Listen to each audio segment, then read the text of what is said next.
ഈ 5 കാര്യങ്ങൾ വീടിൻ്റെ വാസ്തു നശിപ്പിക്കും. സൂക്ഷിച്ചോളൂ.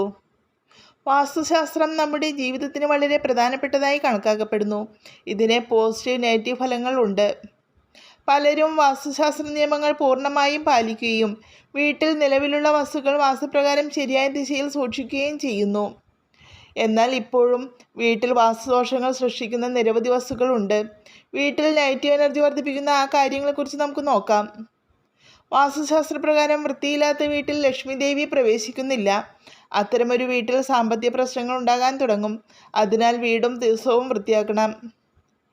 ഭാവിയിൽ ഉപയോഗപ്രദമാകുമെന്ന് കരുതി പലരും വീട്ടിൽ മാലിന്യം ശേഖരിക്കാറുണ്ട്. എന്നാൽ പൊട്ടിയതും കേടായതുമായ വസ്തുക്കൾ വീട്ടിൽ നെഗറ്റീവ് എനർജി വർദ്ധിപ്പിക്കുന്നു. വാസ്തുശാസ്ത്രപ്രകാരം വീട്ടിലെ എല്ലാ മുറികളും വൃത്തിയുള്ളതായിരിക്കണം. വീട്ടിലെ കുഴപ്പങ്ങൾ ജീവിതത്തിൽ നിഷേധാത്മകത കൊണ്ടുവരും. സന്തോഷത്തിനും സമാധാനത്തിനും തടസ്സങ്ങൾ സൃഷ്ടിക്കും. ഉണങ്ങിയ ചെടികൾ വീട്ടിൽ നെഗറ്റീവ് എനർജി ഉണ്ടാക്കുന്നു. അതിനാൽ ഉണങ്ങിയ ചെടികൾ വീട്ടിൽ സൂക്ഷിക്കരുത്. ഇത് വീട്ടിൽ അഭിപ്രായ വ്യത്യാസത്തിനും പിരിമുറുക്കത്തിനും കാരണമാകും. വീട്ടിലോ ഓഫീസിലോ ചിലന്തി വലകൾ അടിഞ്ഞുകൂടാൻ അനുവദിക്കരുത്. ഈ വലകൾ നെഗറ്റീവ് എനർജിയെ പ്രോത്സാഹിപ്പിക്കുകയും സാമ്പത്തിക പ്രശ്നങ്ങൾക്ക് കാരണമാവുകയും ചെയ്യും.